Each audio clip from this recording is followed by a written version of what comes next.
একদম আলাদা, কিন্তু একেবারে মন ছুঁয়ে যাওয়ার মতো গল্প। এবার না আছে কোনো চিৎকার চেঁচামেচি, না আছে হুট করে ধাক্কা দেওয়া টুইস্ট। তবুও একটা অদ্ভুত টান থেকে যায়। এটাই ক্রিমিনাল জাস্টিস সিজন 4। আর এই রিভিউটা শুনলে আপনি বুঝবেন কেন এই সিজনটা আসলে নীরব জয়।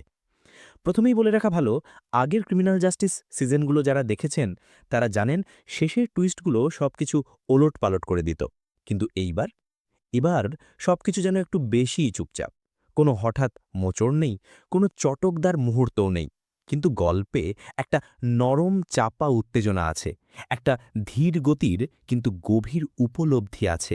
এটা এমন একটা গল্প যেটা আপনি অনুভব করবেন, শুধু দেখবেন না। এই সিজনে সবচেয়ে বড় শক্তি হলো তার চরিত্রগুলো। প্রতিটা মানুষ এখানে ধূসর।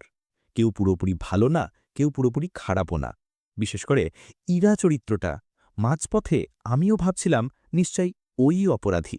কিন্তু ধীরে ধীরে যখন গল্প খুলে যেতে শুরু করল, তখন বোঝা গেল মানুষের মন, তার ভয়, তার সিকিউরিটি, তার ভালোবাসা সব মিলে অপরাধ আর নির্দোষের লাইনটা ঝাপসা হয়ে যায়। এই দ্বিধাদ্বন্দ্বটাই গল্পটাকে গভীর করে তোলে।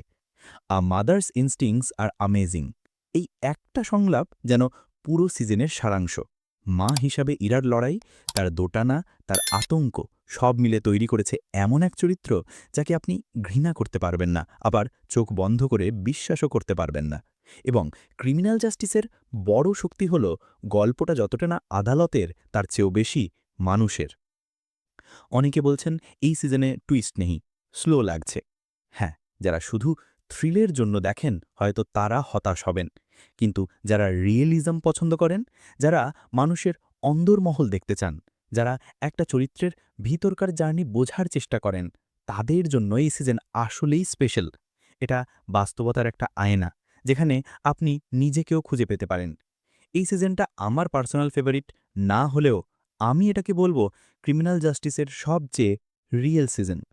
এখানে আইন, বিচার, পরিবার, মা, সন্তান সব মিশে তৈরি হয়েছে এক সৎ গল্প। আপনি যদি প্রতিটা সিজনের শেষে একটা ওয়াও চান, তাহলে হয়তো এটা আপনার জন্য না।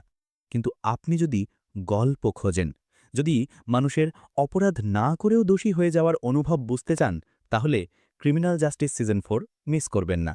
ভিডিও ভালো লাগলে লাইক, শেয়ার এবং সাবস্ক্রাইব করতে ভুলবেন না।